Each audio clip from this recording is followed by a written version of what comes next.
Cybernation Uncensored.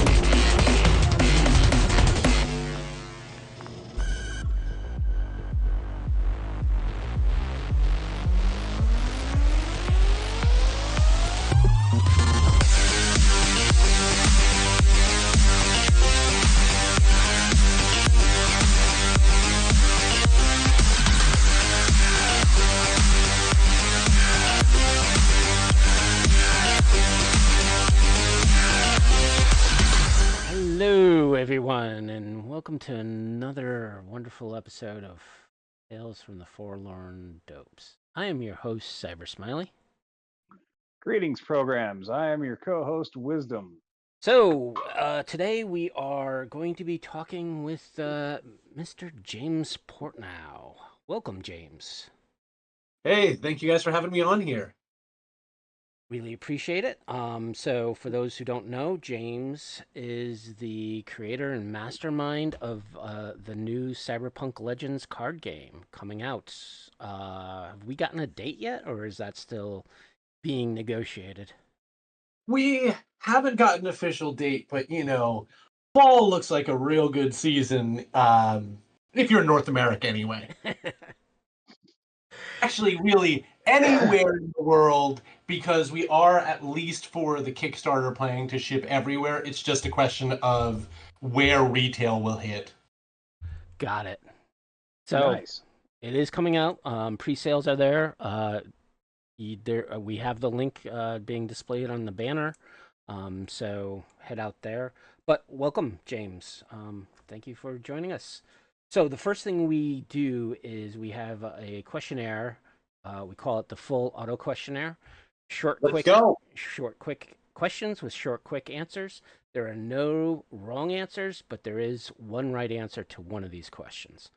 Sir, you assume I'm capable of giving short answers. 2013, 2020, 2045, or 2077? 2012. Favorite cyberpunk role? I gotta go rocker. Favorite piece of Nice, cyberware? that makes sense. Ooh, favorite piece of cyberware. Now that's a tough one. I kind of like some of the ridiculous stuff, like I'm blanking on the name of it, the piston arm on like a normal arm. Yes. Yeah, that's a good fun one. I like all the ones where you're like, this is absurd if you thought about it in real life, and yet it's so over the top, it's awesome in the game. Like the Cyber Snake. Like you would see in a Judge Dredd comic, just outlandish. All right. Like the chain rip. Yeah. Favorite cyberpunk weapon? Favorite cyberpunk weapon? Skunker. Interesting. Oh. Favorite? We've never had anybody say that before. No, well. As I said, I like the absurd, ridiculous stuff. So there you go. Favorite Cyberpunk Red or 2020 book?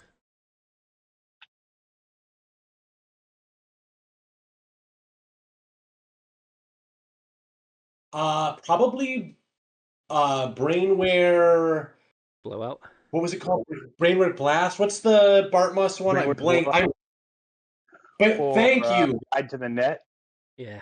There's two Bartmos books. I was thinking Brainware Blowout. I am exhausted because I'm desperately trying to get ready to head to the other side of the world. I didn't get like any sleep last night, so proper nouns are not going to be my forte throughout this entire conversation. No worries. Least favorite Cyberpunk Red or 2020 book?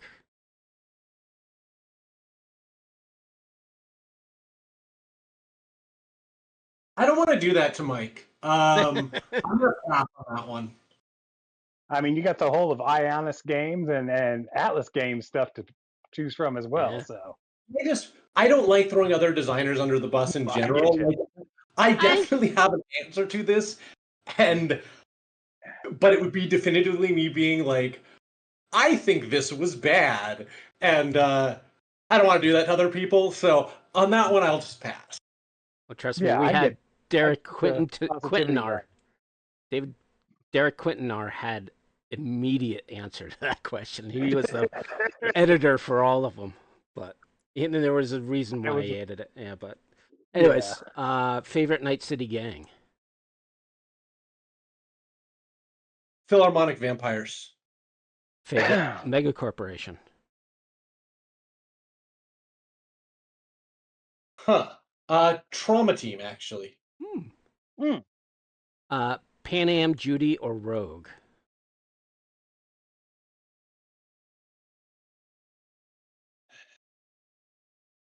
Judy?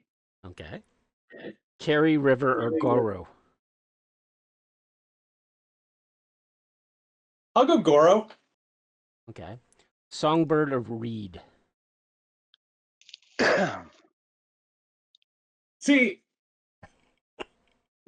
that's a I hard gotta one. go Songbird, I think. So what was your favorite? Have you played multiple endings of Cyberpunk 2077? Yes.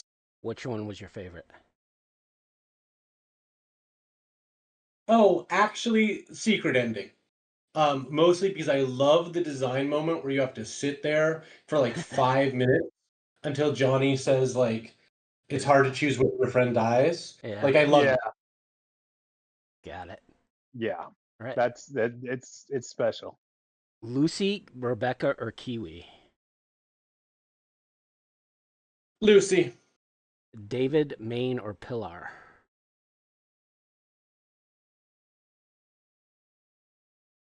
I'll be a chump and go David. Smasher or Faraday? Smasher. What is your favorite Cyberpunk movie, anime, or TV series? Like outside of the franchise or Outside of the within? franchise, any Cyberpunk themed, meaning And the what were my genre, options?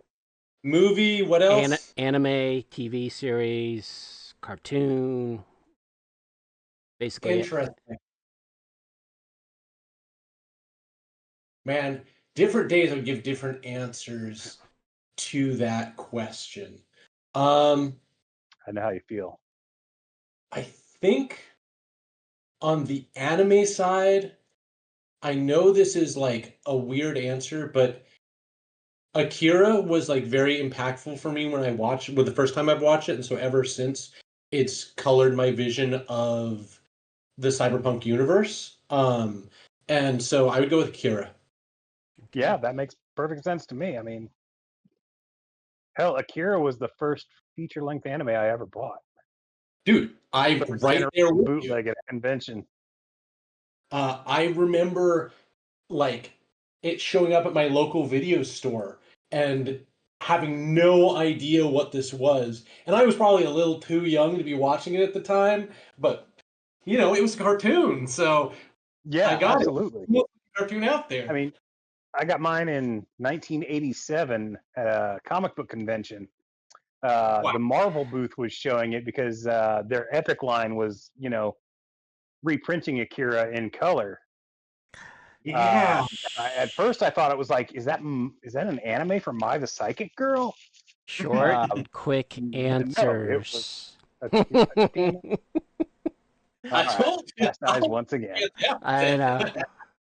I'm sure we'll get into the whole movie genre as we get further into the conversation. Trust me, we go off on tangents all the time. Favorite cyberpunk fictional character? Cyberpunk as terms of the genre. Yeah, just the genre. Don't limit yourself to any one. So you know what's his name? The Gomi artist from Winter Market, the Gibson story. Okay. Yes. Yes. Although I can't remember his name. Right? I can't remember his name either, but yes. Luckily, I have a copy of Burning Chrome sitting next to me at basically all times. There are actually 4 different copies scattered around my house. Nice. In case I'm working in different rooms. So I will be able to answer that momentarily as you guys say other words to buy me the time. So I have a feeling I might already know the answer to this, but I'm going to ask it anyways. Dick, Gibson, Stevenson, or Sterling? I have to go Gibson, although like all of them are Titans, right? Yes. Like the Cyberpunk canon runs straight through that line. But I still have to go Almost Gibson. in order. Yeah, exactly. Favorite cyberpunk novel?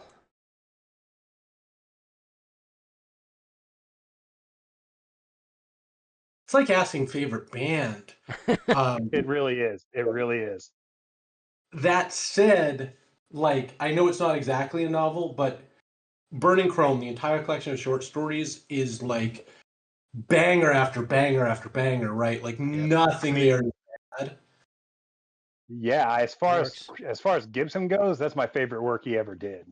Me too. And nobody reads it. And I'm like, man, I think he was at his peak when he was writing those short stories, right? When he was young and hungry and really going for it. Before he really got like long-winded. And he had the and full of option. himself.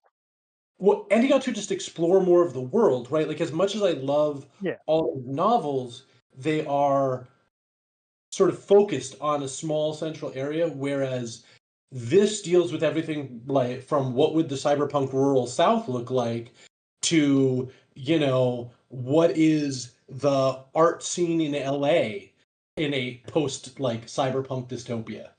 Yeah. Got it. And he gets to explore other just like weird sci-fi concepts in there, which I love. All right. Ruben was the name of the That's of it. the Gomez artist. That's completely it. Man, that's awesome. Thank you.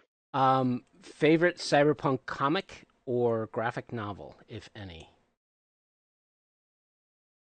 Oh man, there are so many good So options too. Man, if I had this list beforehand, I would give you good answers. That's not the point of this. that's I, it's free I association, baby.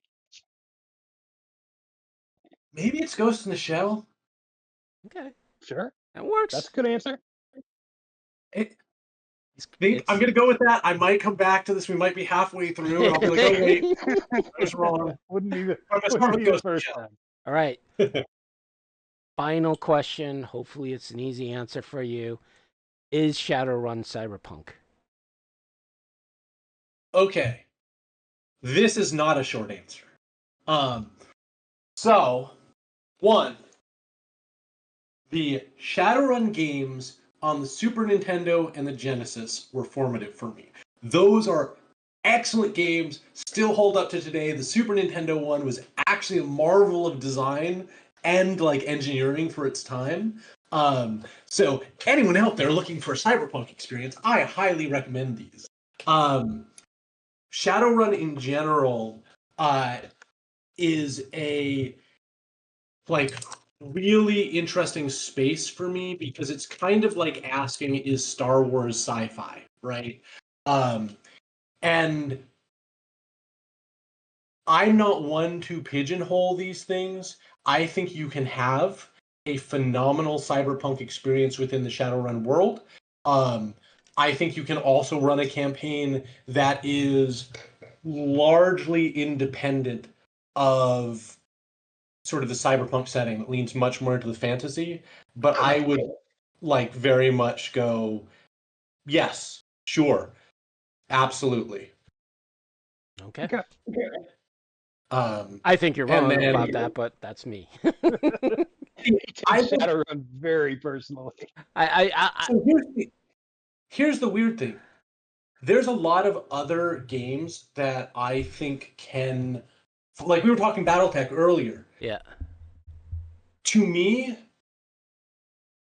you can run a cyberpunk campaign in even BattleTech, right? Like that universe is so fallen. The technology is so primitive and yet high tech. Like I like this setting, so I have bent a lot of universes towards it. But I'm generally open to saying, hey, do you have that experience in here? Like, what is the core of Cyberpunk? I think is the question that you're sort of asking there. And to me, the core of Cyberpunk is really more than anything about a small handful of things, right? Like, it is first off punk. Like, we were talking about this on our server the other day, but like, I grew up punk rock. Like, my punk rock is still my favorite musical genre, if you will. And that attitude has to pervade a work of cyberpunk. That's the like key thing to me. Where it's anti-authoritarian, it is loud, and it is committed to personal freedom and personal expression, even when that is self-destructive, even when that is destructive within society, right? And to me, you can have that experience within the bounds of Shadowrun. I don't think it is as set up for it as things which are specifically cyberpunk. You can definitely also have a light, fluffy fantasy adventure. But to me, like, if that's what you're having, if you're having that experience that is about those things, is about, we talk about found family all the time in cyberpunk, because that's another aspect, and that's another of that punk rock aspect where you're like, the people who I find, the people who I'm with, the people I'm closest to are the thing, right? Are the most important thing. And creating that family for yourself in a world that doesn't have a lot of love or affection, in a world where a lot of that is ground out of the human experience, and like bringing that into yours is a big piece of cyberpunk to me, and I think you can find that there. But I won't stop anyone from categorizing things any way they want to, because that is everyone's purview. Yes. Yeah. So we eventually, or I was eventually convinced through various people who do answer that question, that we come upon the solution is that Shadowrun is cyberpunk adjacent. It's not fully cyberpunk, but it does have all the necessary tropes you need to make a cyberpunk. Just, I don't know. It's like you got chocolate in my peanut butter, This is fascinating to me. Okay, so my turn to ask the questions. Why isn't it cyberpunk? Magic, mainly, right? So why isn't magic cyberpunk? Because, in my eyes, cyberpunk it's desperation. Yes. It's living off the streets. It's the tech is both your savior and your destroyer. And if you throw magic into that, it waters it down. Is the tech not fundamentally magic in cyberpunk? No. See, here's where I would argue and how they power things. Every bit of tech in cyberpunk is grounded in reality. Like, if it's not grounded in reality, then it becomes cyberpunk adjacent. Or it's within the theory of reality, right? The theoretical things of nanites is there. Biotechnology is there.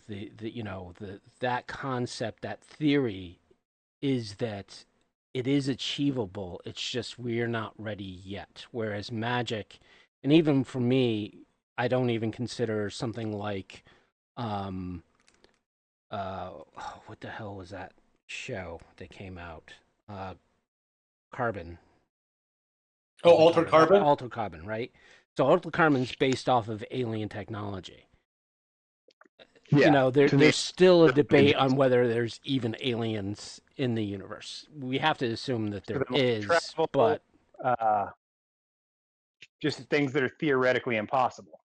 Right. So that's and for me, there's also that it cyberpunk has to be within our world in 50 years, right? Or 100 years, somewhere really close, which separates it from hard science fiction as a genre, right? So if you look at hard science fiction like 2001, 2010, and some other, I don't know them all, but some other of those fictions in which they extrapolate far out the future and space travel and that, right? So cyberpunk to me is we're in our infancy into space. We're not fully there yet, even though Blade Runner is pushing that, right? So even Pushes it Blade far. Runner, yeah, even Blade Runner But it is. pushes it in the background. It's never the focus of the show. Yeah, but the Um, thing with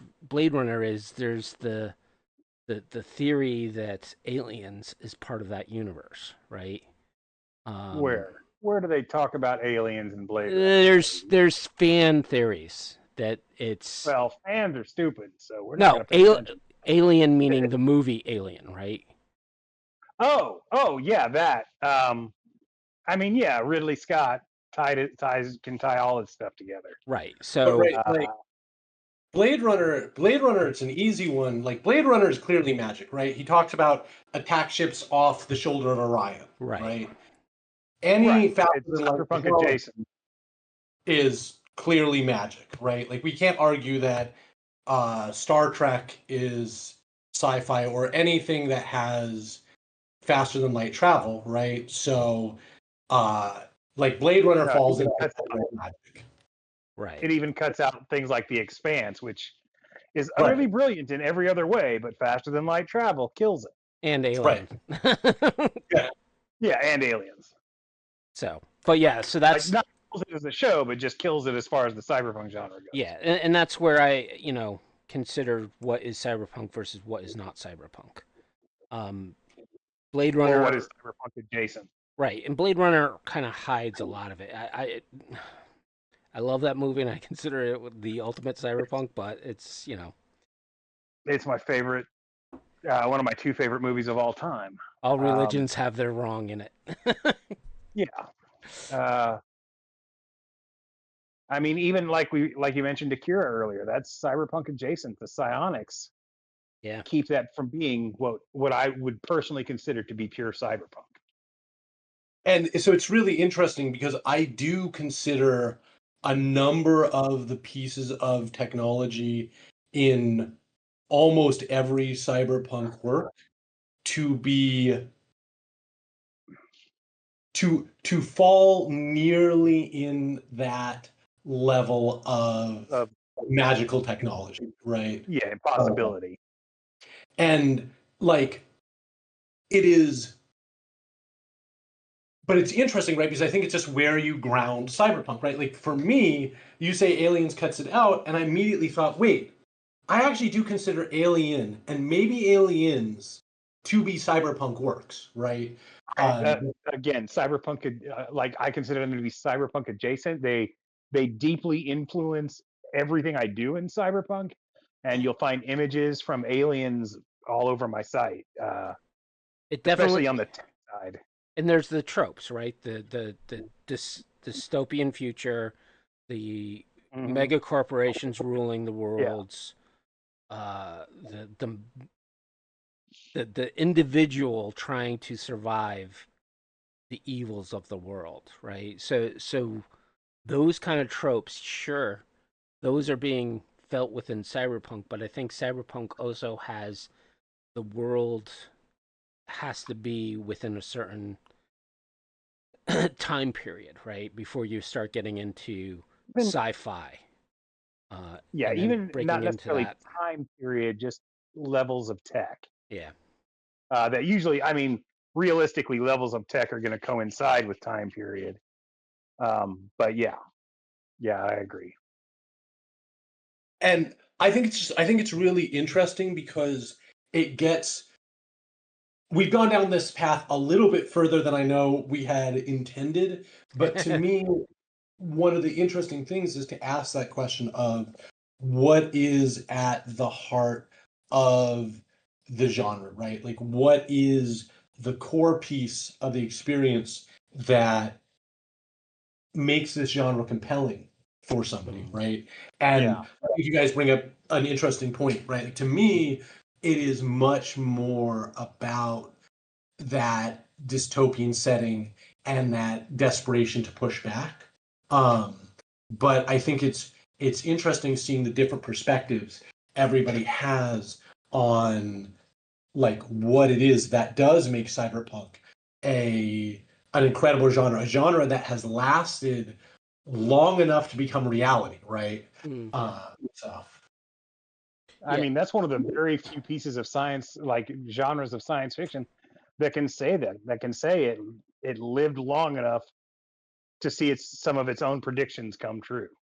yeah, yeah, that is one of the when you had mentioned like near future, that's one of the things I think is really interesting. You're totally right about the near future aspect being in some ways important because either we can see some of these things over the horizon or what they were talking about in the 80s.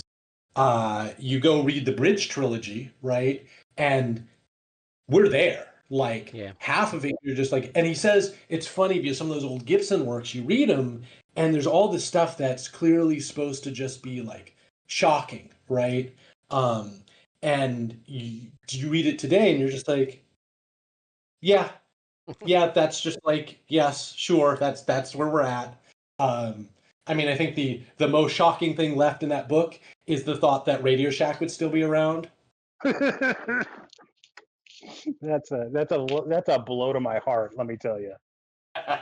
Yeah. We had a conversation with Ross Wynn, one of the Yeah. writers of Our Talsorian, and Yeah. his concept of cyberpunk was it basically died in the 90s. It was already a dead genre by the 90s because you've gotten into that whole I mean he theorized that you've already gotten into the dystopian future, and the future that these writers are talking about are no longer relevant, at least to the world we're living in now, right? Which Well, and there's was some other an interesting aspects. perspective. There's also this aspect that I always find interesting about cyberpunk as a genre, the way it addresses and thinks about the internet and the representations of the internet, and how vastly we diverged from that. So Um, much. tragically, right? Man, I would love to be flying through a dark pyramid chased by a shark that's actually ice, but Yeah. no. Instead, we get cookies and pop-ups. Yeah, well, there was Gibson set us attempts, up for disappointment. right? Mm-hmm. Over the decades, there's been attempts to achieve that type of uh, But like, internet, but even Meta is continuing to push that type of concept of the internet, right? With their I, 3D goggles and um, I forget I what those glasses are that their Zuckerberg was trying to push out. Oh, smart glasses. It wasn't smart glass; it was something else that. you can tell me that augmented reality is a thing that's going to happen, but we talk about magic technology, right? That internet that they talk about is magic technology. There's It no is. real world. It could happen, but like there's no real world in which that will ever happen. We've seen the flop that Meta was, right? Like I've worked Yeah, a lot on the video game side of things, and we poured tens and tens, if not hundreds of billions of dollars into VR because everybody was chasing it. And that doesn't exist, yeah, right? What we call VR today is strapping two TVs to your eyeballs. yeah, It's not virtual reality in any way. Um, and until we solve the problem of the other senses, until we solve the problem of taste and smell and touch within this world, until I move my feet by moving my feet in a practical Or at sense. least, yeah, or at least like achieve true neural interface where the same thing basically happens without the physicality of your own body. mm, And that's a piece of the technology that we'll see. I'm not convinced that our current directions of neural interfacing ever lead there, but No. I mean that's another piece for that. Anybody who's actually developing that technology anymore. Yeah, no, the only neural interface stuff that I ever see is stuff that is output stuff, right? Where it rather than inputting into your brain, it takes what your brain does and translates it into speech or translates it into the movement of a mouse cursor on a screen, which is amazing, which is great applied medical technology, but it's not the same direction as what we talk about in a lot of these things. Right. True. So getting back to the interview, so we do these diatribes, and they're always great. And we will continue to do this throughout the interview for the next hour and a half. So do not feel ashamed about doing this. I think these conversations are great. Just from the various perspectives Kind of when a it trademark. comes. Yeah. Yeah, definitely kind of our trademark, and we have a few fans who love it. Not sure how many people can pay attention to all the time to our. I appreciate if you guys are doing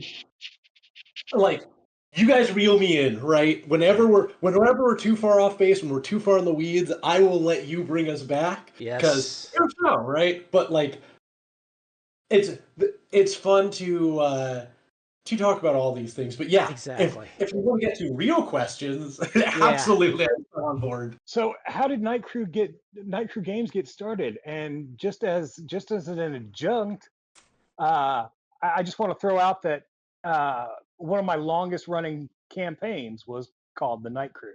So it's extra special to see a company out there doing cyberpunk work called the Night Crew. Nice. Yeah, if you catch us at a convention or something like that, I will give you Night Crew merch. Not only our Cyberpunk merch, but I will happily give you a shirt that just says Night Crew on it. So that way you can show up to your game group and be like, yeah. So anyway. Yeah, that would definitely create some jealousy, I'm telling you. All right.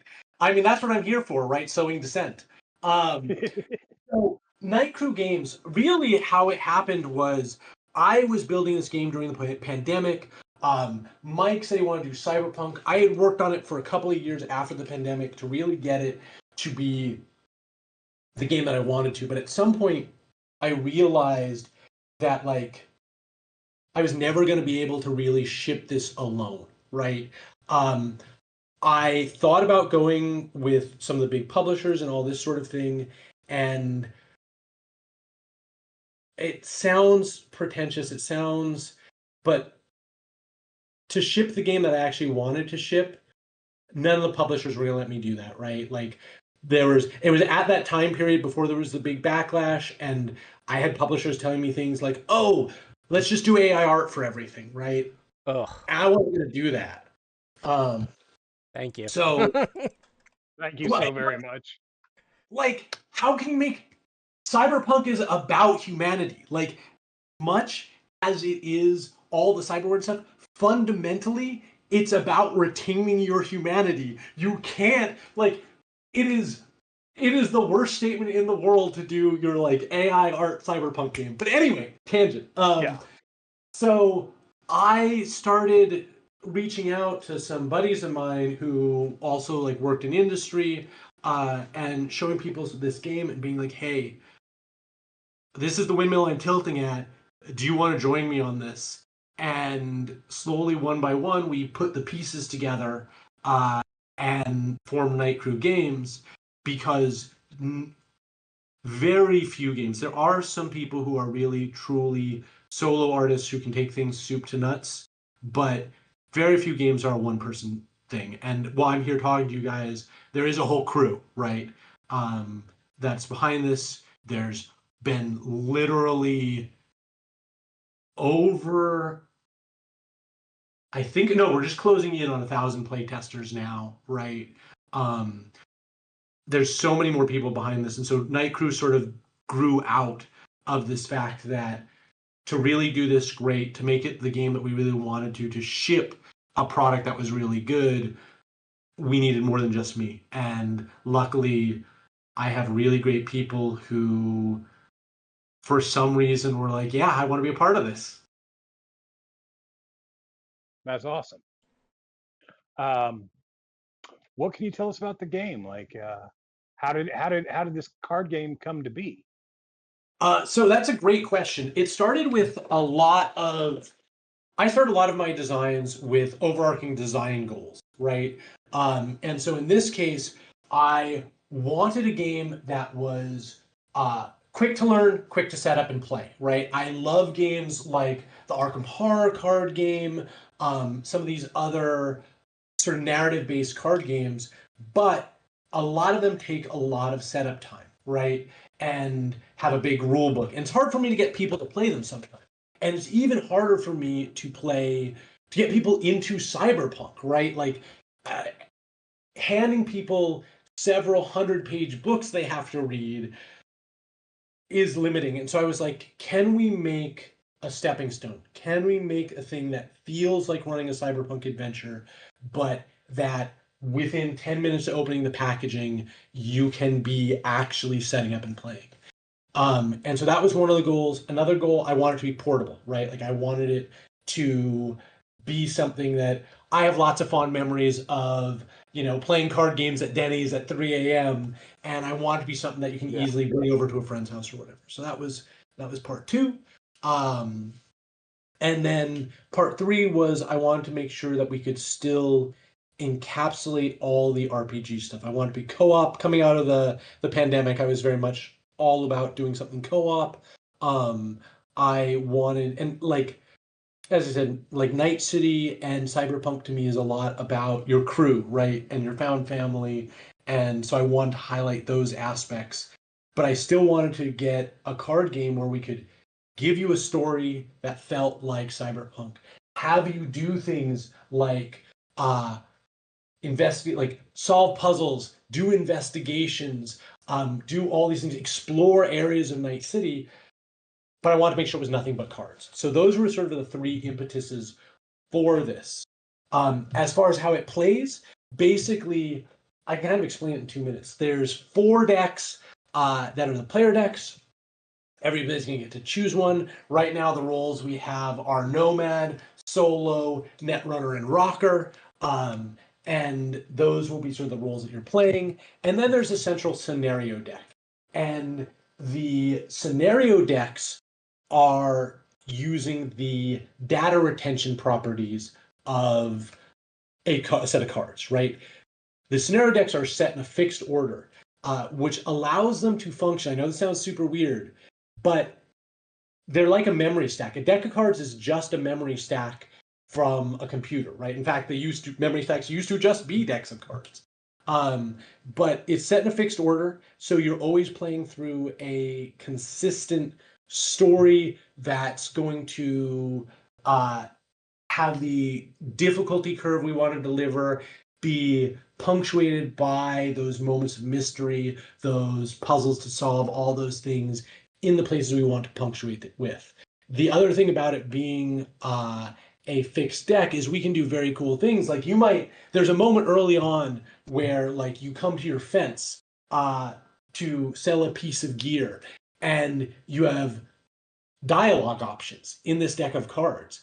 And if you pick one dialogue option, you draw the next card. And if you pick the other dialogue option, you discard the next card and draw the card after that, right? So by it being a fixed stack, we can give you lots of these branching paths, those sort of things that you don't often get in card games and that you need for an RPG. So you've got your player decks, you've got your central scenario deck. Rules are very simple. Whoever is the leader draws the top card of the scenario deck, reads it, performs all the rules on it, and then we draw the next card until we get to an obstacle. Obstacles can be anything from, some bike raiders shooting at you to a locked door somewhere. And then we make a cooperative poker hand. Each player goes around playing one card at a time. This part's a little bit hard to explain. to create a poker hand. Each obstacle has certain 2-hit requirements on them, but those 2-hit requirements are a poker hand. So they might ask you for 3 of a kind with a text symbol in it, or to get a straight or better. And each player gets to play 1 card, and the table talk rules are very simple. You can't say any suits, you can't say any numbers, and you can't say any names of cards. But it's Night City, so we highly encourage people to bend those rules as much as possible, which creates this I always have fun watching the social environment that happens as people try and talk around and hint at what they might have to get a plan to come together and get one of these poker hands to come together. And then when you overcome an obstacle, you pass the leader token. The next person draws the top card of the scenario deck, and you keep going until you get all the way through. And for people who are wondering, it is a campaign game. There is progression. You'll be building your character. You'll be changing your deck. There are deck building aspects to it as well. And the decisions you make will resonate both through that particular scenario you're doing, but there are functions in there for them to have impacts later on. Okay. That sounds cool. It does sound cool. Plus, you had me at Nomad as one of the 4 classes. Nomad is probably, if you were a Nomad player, you guys should playtest, because I think you'll find Nomad interesting. Nomad is probably the most mechanically challenging of the starting roles, because Nomad's all about discarding stuff from the plan. Nomad is all about taking a bad plan where you guys have where all your buddies have screwed things up, and salvaging what you can. But so it's all about removing cards from the plan, doing things to swap out things in the plan. But I am excited for you to get your hands on the Nomad. Nice. I cannot wait. Yeah, for me, Netrunner. Like you said when you agreed with Bartmos's Guide to the Net as your main book. That book is definitely within my top 5. I would say Wildside is probably my first one because of just what it did for the game. But yeah, I'm always a fan of Netrunners, even though they get a lot of flack for how you can play them in the tabletop game, just because they distract away from the players. But I'm like, as long as your player knows how to play the Netrunner and the GM knows how to play, you can definitely mitigate any of the extra time during your game session to deal with that. I appreciate you accidentally lobbing me a softball, because that was one of the things we wanted to solve, right? We didn't want the Netrunner off in a corner playing their own minigame while everybody else does other stuff. So we've abstracted it. The Netrunner is the one who has the most opportunities to extend the plan, to give other players chances to make more plays and thus do bigger, crazier, wild stuff. And so, it's one of those where I was thinking about it, and it was like, well, what does the Netrunner do? The Netrunner shuts down security cameras, creates a distraction, does all this other stuff, disables things to enable the rest of the party to execute on this plan, to execute on things that should otherwise be impossible, right? To break into the super secure corporate compound or what have you. And so how we've abstracted that is simply the Netrunner is the person most capable of just continuing to extend the plan, giving people more time to play. And normally the plan resolves after 5 cards. But a good Netrunner, once you get a poker hand, but instead of making it out of 5 cards, you're making it out of 7 or 8 cards, you can have, a 5 of a kind in there, no problem. And so when push comes to shove and you really need to do something big, you need your Netrunner on it. Yep. Yeah. So what made you decide to like? How did you decide to do Cyberpunk as your card game? Was this just from playing it or reading it a bunch, or uh, yeah, no? How did that particular aspect of it come to be? I've known Mike for a long time, and right after the pandemic, we were hanging out, and I was like, "Hey, you want to see this card game that I've been noodling on?" And so we played it, and he was like, "Why don't we do this for Cyberpunk?" And I was like, "Yes, let us do that." That's awesome. And honestly, that sounds that falls in line with so many stories of the R. Talsorian staff that we've talked to, and artists and writers. Uh, it really seems like Mike just kind of adopts everyone into his space, and like if anybody he does, if they've got even a halfway decent idea, he backs them completely. I mean, Mike is just this. I'm biased because Mike is a friend as well as a colleague, but uh, Mike's great, right? Like a lot of people are very precious about their intellectual property and sort of put walls up around it and exclude everybody else from it. But Mike is one of the most welcoming people I've met in the industry, as far as both on a personal level, but also saying, "Hey, if there's something great we can do in this idea I've created, let's do it." That's awesome. Uh, Now, because I know there are certain people out there like me who are wondering the same thing. Is there any way to use the card game in conjunction with your tabletop experience? So right now, probably not, unless you want to create one shots or create expansions to the adventure that's happening in the card game in your tabletop space, right?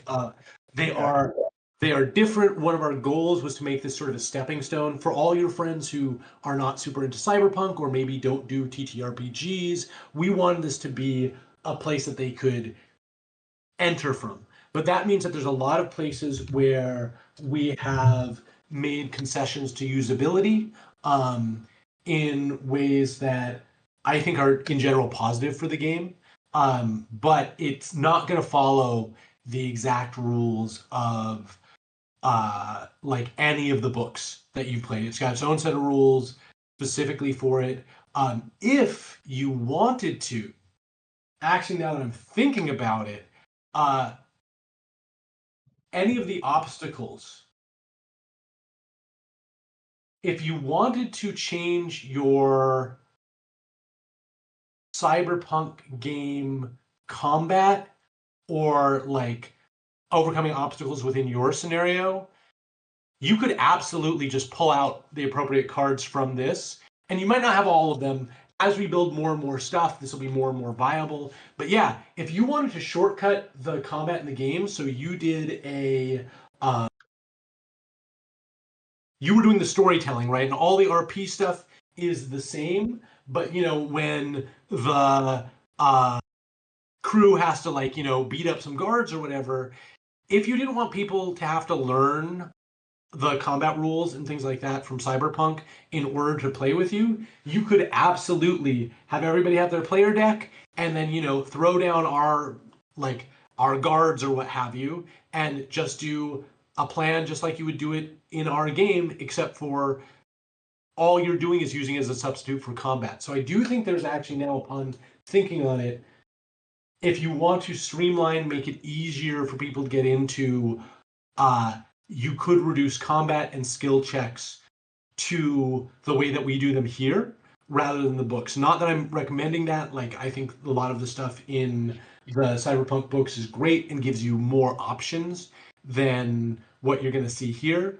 But I do think it might be a really good way to get some people who want the story but might not be willing to do the investment of learning all the rules for the tabletop game to play the tabletop game until you can get them to learn the rules proper.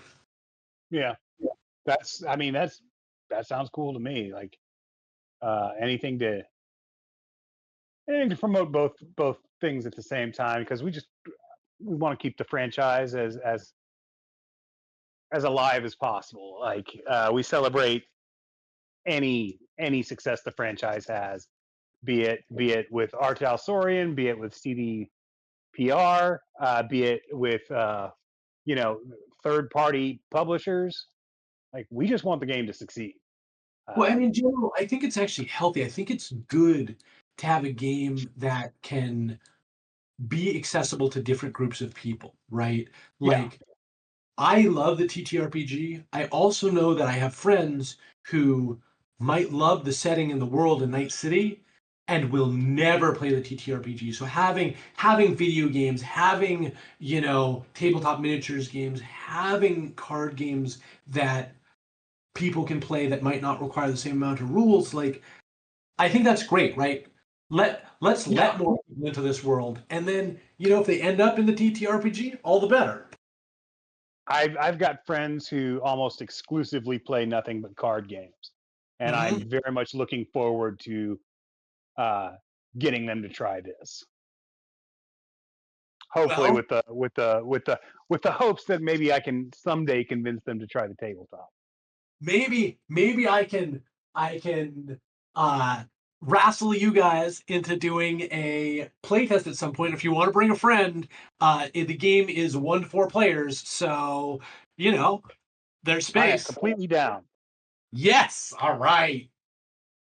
Yes, we are Um, all about Speaking of playing. playtesting, speaking of the game moving forward, do you guys already have any expansions planned or um, This is furthering a the line?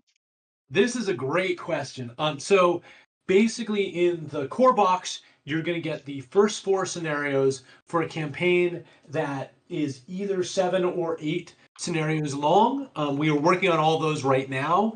This is why I have to say 7 or 8, because I'm not sure if I'm going to have to split the last one into two, because there was more stuff I wanted to do in it than than I probably should do in one scenario. And so our goal is to release a scenario every quarter, so like every 3 months, and a new campaign, a new big box every once a year. And then on top of that, Nice. yeah, we're gonna try. We really think of this as a like as an RPG, right? Where the product should be alive, the product should continue. There's more cool stuff you can do with the product the more that we have of it out there.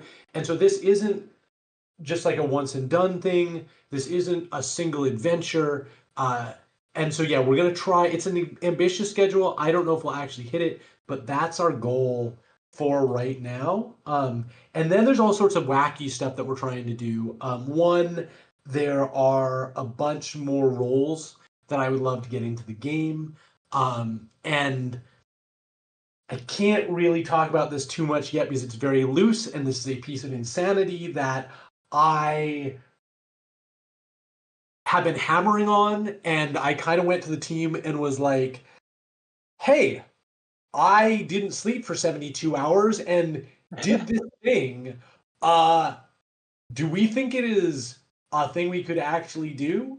But we're also working on a way for you to potentially at home create your own scenarios to sort of not just do our pre-existing one shots, but to really be like an RPG where someone can build the decks and create their own adventures in the cyberpunk world using just the cards, sort of as you can kind of think of them as design Legos, right? Where at first, if you want, you can tinker with our decks, pull out a few cards, put in a couple of new cards, create a super difficult version of the game for your friends, or change the direction something goes. But eventually, if you want to, um, we're hoping to put together a way, and I think we can do it, where you can build your own scenarios and really like sort of build a campaign for your particular group.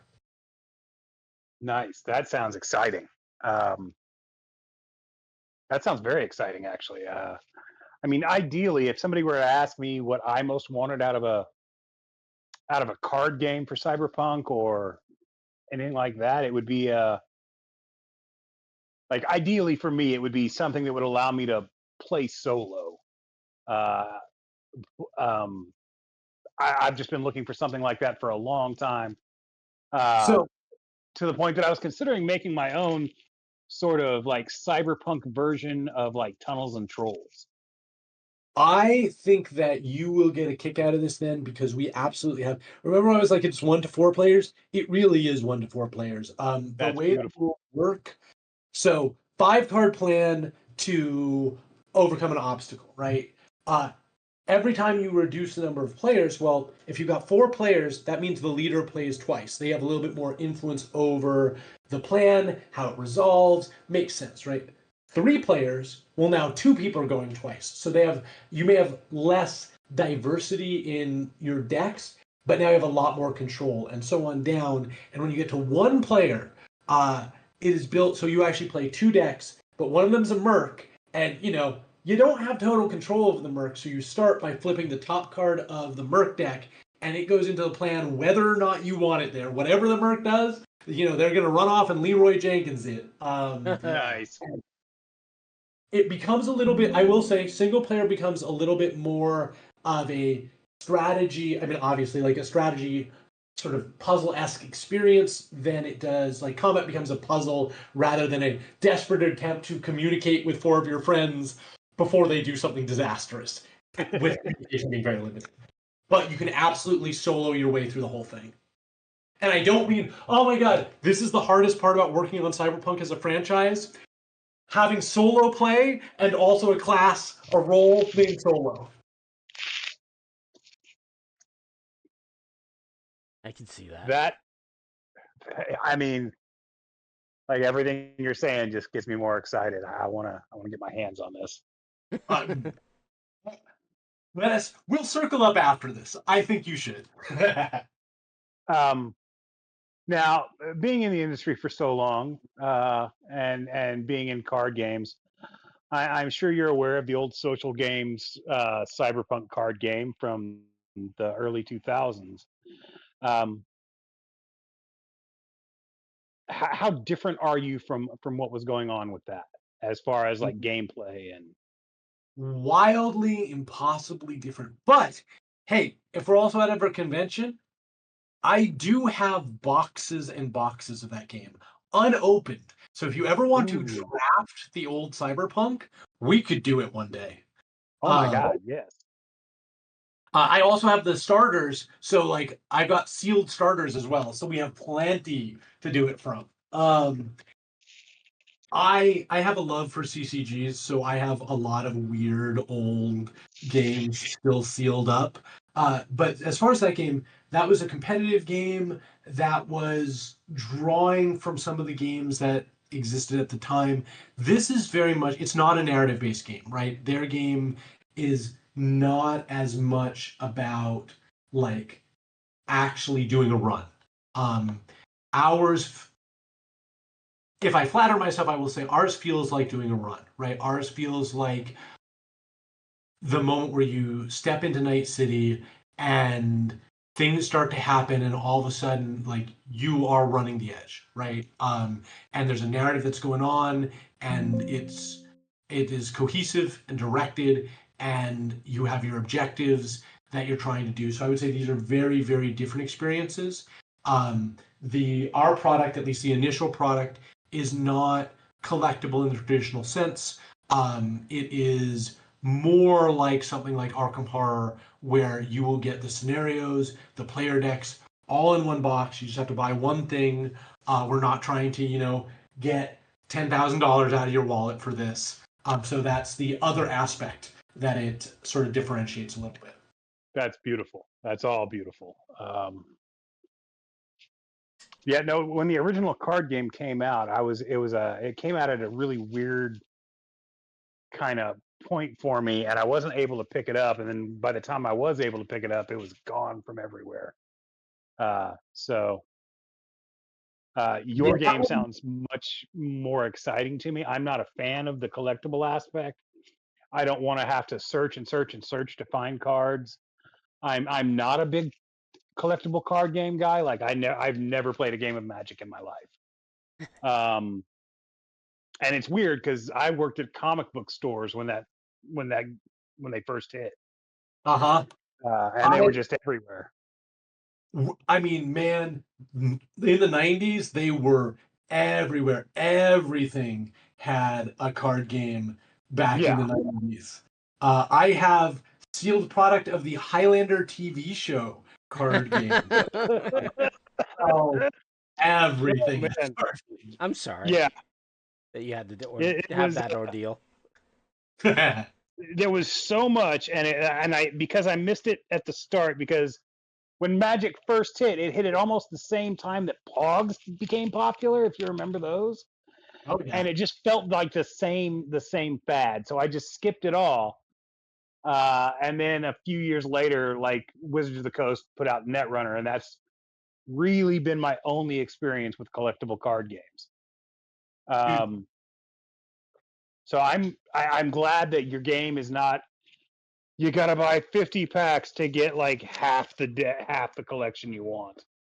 And our game is designed so that way, no matter like different levels of familiarity with card games, you should still be able to play, and there's stuff to do. It's funny because a lot of teams will come in and there's some people who are like really experienced with card games and know a lot of the like sort of tropes and design aspects of these card games, and they're really good at overcoming the obstacles and like thinking through how they can do combos and stuff.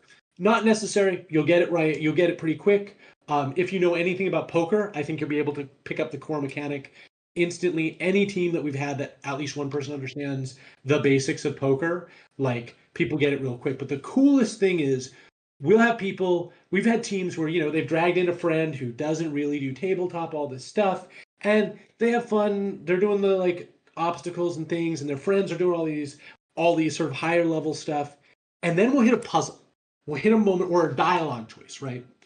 And especially when it's a puzzle, I will often see the players who are like really hardcore card game people crash into it and just like not, they're still thinking in Magic the Gathering terms, in sort of traditional card game terms, and the person who doesn't play it goes, oh, I see this puzzle. 10 cards ago, we had a clue. We had something that said, hey, we're looking for this thing in this place. And if you look really closely at the art in this card, you can see this icon painted on the wall. We should go there. And they have this cool moment where even if you're not a card game player, you have your moment to shine, which like has been one of my favorite things sort of emergent from this, that as a designer, I tried to build in, but like watching people has been one of the most rewarding things for me. That's, I mean, again, everything you're saying has got me really excited to get my hands on this game. I'm not a big. So while some of my favorite games have been card games, things like, you know, Kung Fu Fighting. Uh-huh. It hasn't been my typical strong suit, but I am so very excited for this. Yeah, just every word you're saying is like ringing my bell there. So the one thing I will say for Cyberpunk purists, you guys will have to forgive us a little bit. We've done lots and lots of testing. Hold on just a second. We're getting a lot of digital feedback there. Oh no! Do you need me to hang up and try again? Are we still getting it? No, I'm not. I'm not hearing it. But then it's just me. Sorry, because you're both sounding kind of robotic. All right, go ahead and continue, and I'll hope it clears up on my end. Do you want us to give you a second to hopefully get your internet back? Let me just disconnect and come right back in.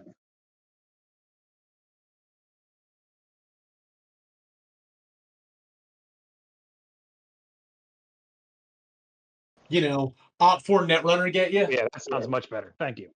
Perfect. Oh, yeah, what I was just saying was like, I will say for people who are really hardcore Cyberpunk purists, I beg your indulgence because, for example, when we first started this, one of the suits was called Cool. We really want to get people who don't play Cyberpunk, who have never played Cyberpunk, to be able to play the game, be able to instantly pick up what all the symbols and stuff mean. And we tested and tested. And when we called it charisma, everybody got it instantaneously. People who didn't play Cyberpunk. And so, we have made concessions like that. So I just wanted to say, for all the Cyberpunk purists, we want to welcome new people into the world of Cyberpunk. And there are places where it does not totally align with the books because there were things that were more accessible for people outside this world that we have definitely embraced. Now, when you say it doesn't align, are you talking strictly a mechanical point of view, or are there lore things that are gonna like raise people's eyebrows? So it's interesting. We've talked to them a lot. We're more in the extended universe space, right? Our thing with RTAL is really they are going to bring anything they think is cool. They're going to bring into the existing universe, but we kind of exist in a nebulous space that I'm very excited about because what we got to do, we're in 2012, right? Some of you probably know what events are going to occur in the near future of our game, right? But we're in a space that's not much explored in the cyberpunk world. And so we get to do all sorts of interesting things. I don't think any of them clash with the existing lore or any of that. We've tried to be very careful about making sure that there's no direct conflict, but there is stuff that is going to be specifically created for this game, locations, people, all this stuff that may or may not exist in the official canon, right? Like, it was funny, they just released that the rocker update, like the free list of rocker stuff, and I saw that two of the bands that were created for our game are now actually part of the Cyberpunk universe. Oh, nice. Yeah, it was. Well, I mean, don't be coy about it. Which bands were they? So the two bands that we got on there were. I'm trying to think of the bands that we got on there. Which ones were the ones that were pulled? They were Derelict Saints was one of them, and the other one was Persecution Complex. That's freaking awesome. Yeah, it was great. Go ahead. Oh no, I was just saying it was a blast to get to actually be like a part of the official universe, and two, like, on the other hand, in our game, there may be characters who you recognize who reference liking one of these bands. I don't know if that's actually canon or not, right?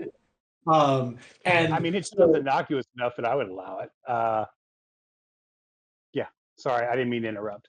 No, great. No, as I said, I am exhausted. When I get exhausted, I get verbose. So absolutely interrupt me. Go right ahead. I think my favorite thing so far about this card game is that it's set in 2012. With the launch of 2077 and Edgerunners and all the comic books from Dark Horse, the official setting for current Cyberpunk being read in 2045, it's really, really welcome to take a step back to 2012, to pre-2013 even, and get that kind of vibe. Anybody who pays attention to the show, anybody who's been to either Cybersmily's or my website, they know that we favor 2020 above all others. Like that's our jam. So moving things closer back to that, even before that, that is welcome. And there's so many cool stories that sort of have their impetus, and there's so many characters which resonate like all the way down the timeline that we've never seen. Like we've heard a little bit about, but we've never actually gotten to interact with them when they weren't legends, right? When they were up and coming.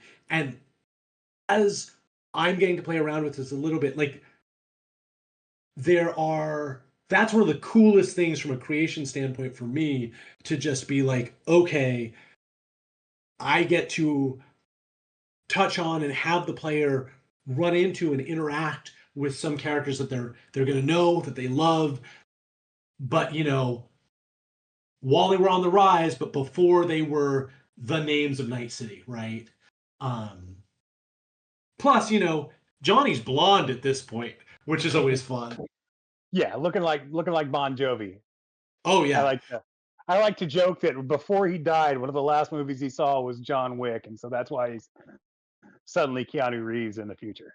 I love this. I love this timeline because I love the idea that he body sculpted to be more like John Wick. Yeah. Perfect. Well, it's funny because, and so here's some of the places that we're taking a little bit of liberties, right? I love the Bon Jovi version of Johnny. Our art is a little bit more David Bowie, right? Sure. That makes perfect sense. Right. It feels more timeless. We originally had a more Bon Jovi version, and it felt a little bit silly in 2020, in our real world 2025. And so like those are the sort of liberties we're taking, where it's like, here's a vision and a version of how we could think of these characters, but I don't want to say any of our stuff is like the definitive version, right? I mean, I'm just, like I said, I'm just so happy to be getting stuff set in this era.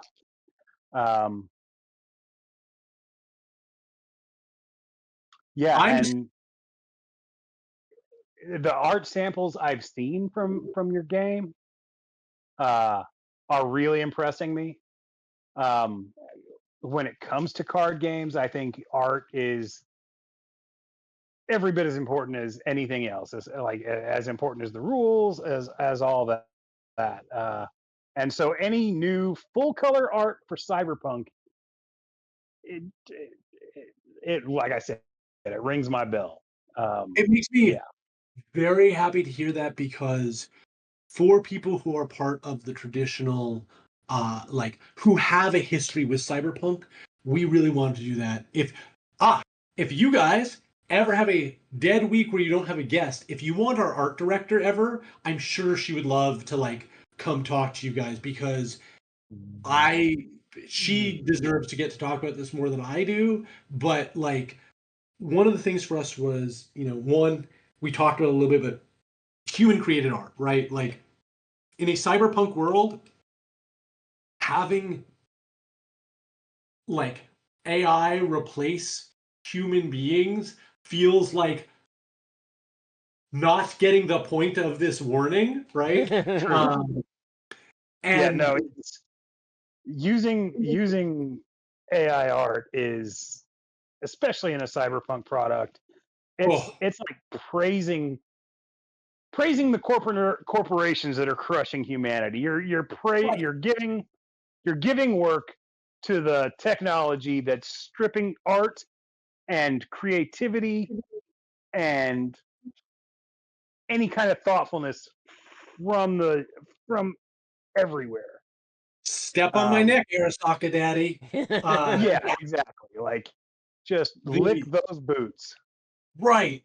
But it's been interesting because one of the things we wanted to do was bring in some different art styles. I'm sure that you've seen with some of the stuff we have, some of it is very traditionally like what you'd expect from a piece of cyberpunk art. Some of it is a little bit more abstract. Some of it is a little bit more stylized, because we wanted to get different different artists' vision of what this world looked like and how they see this world.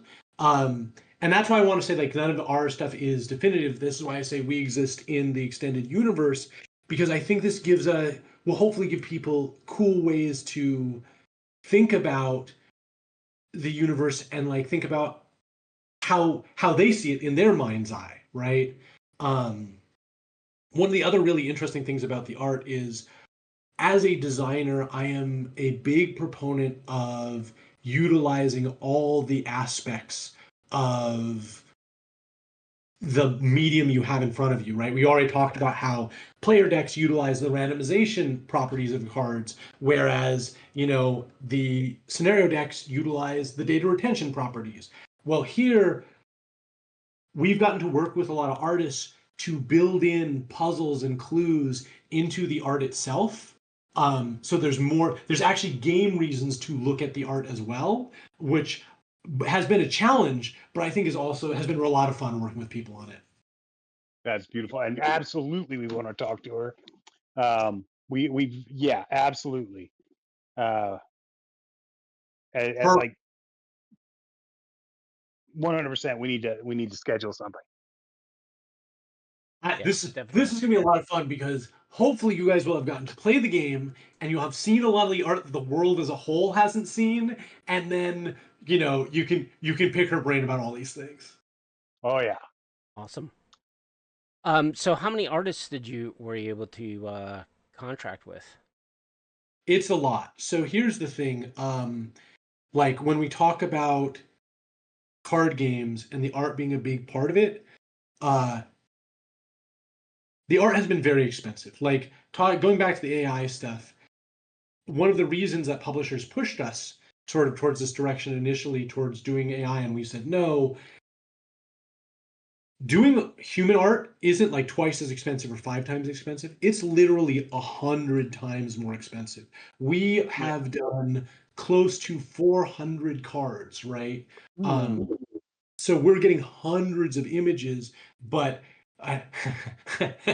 that was my life savings. I basically was like, well, we could do AI art, or I could just pull out everything I've saved for retirement and let's go. And I believe in this product, right? Like I believe in this product enough that I have absolutely no regrets.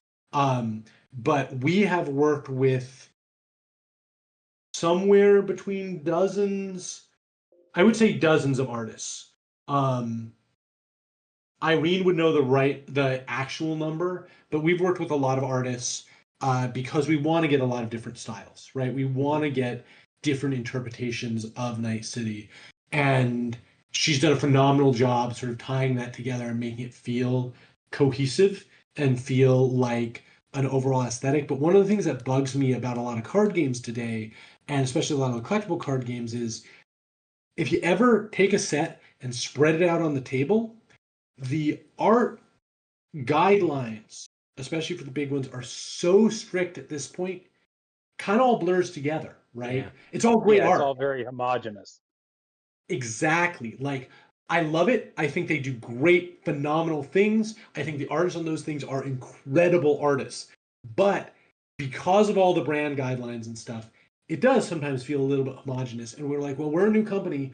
We got nothing to lose at this point, right? Like, we're going to roll the dice and say, I liked Magic way back in the day when, we would Stasis. I still remember the art for Stasis, which is so bizarre and radically different from everything else that we were getting in Magic at the time. And we wanted to do some of that stuff. And so we've brought in a lot of different artists to bring in some different art styles to make this look, when you fan it out, not like every card just blurs together. That's great. Yeah, I mean that's one of the concepts I think with early Magic was just the variety of artists that they pulled in, just to give you kind of like, I mean, even a sucky card, if it had great art, people would want to play it, right? So that's awesome to hear, and especially in this time and age, when I know when even products for Cyberpunk Red came out, people were accusing Artalsorian of AI generation, and the problem I think with a lot of people today is they see that and they don't and they don't understand that no, AI is mimicking that original artist's work. Yeah, there's so much AI crap out there that when people see art from somebody that is truly a fantastic artist that has honed their craft for years and years, that they immediately assume it's AI. This is one of the things that so in our contracts, it says that everybody has to submit a sketch before they submit finals, so that way we know. Early on, we had someone who had an ArtStation page that looked great. Um, Not going to name names. right, exactly. And then we contracted them, and they sent us stuff, and I was like, I'm pretty sure this is AI. And we handed it around, and it was like the most disappointing. That was the most disappointing moment of this entire experience, was having an artist try and sell us AI Well, let's garbage. not call them an artist because they're not. Right. It's just like, well, see, the thing is, I think they also do real art, but I think they contract out and we're like, oh, I can kind of pull a fast one here, right? But regardless, so now we've gotten our contracts that, you have to give us sort of a black and white sketch. You have to give us an early version. So now we can see the process and we know, yeah, nobody is using AI on this stuff. We've got each step of the way, so nobody's cutting corners. Yeah, and Yeah, it's a shame that we've gotten to that point because that's extra art or extra work that an artist back, 20 years ago did not have to worry about, right? Although no. Um, it's funny because it's actually proven to be great. It's actually easier on the artist in some ways because you're right. People didn't used to have to do it, but we've found that by having them submit an early sketch, if there's anything wrong, if there's anything that doesn't fit the world, whatever, we actually catch it earlier in cycle, so they haven't spent as much time on the art, and they don't have to go back and redo something that That's they true might. too. yeah, but it does give me the old high school math. Show your work. Like I do it in my head. I don't want to show my work. I absolutely hate the fact that we have to do that. But the thing is, you're right. Like, we have to both make sure we're not getting AI stuff, but we also have to have a way to prove to the fans. Unfortunately, this is the world Yeah, we exist in. unfortunately, yeah, Yep, that this is actually human stuff because inevitably, somewhere, something we do, somebody's going to be like, "Oh, that's AI," and it's just because we're now rightly paranoid about it, but also it's gotten to the point where it's hard sometimes to distinguish between the things that the AI is ripping off and the people who are genuinely doing that thing that the AI has stolen. Yeah. Well, yeah. It's that thing that people have been warning us about since Sky Captain in the World of Tomorrow.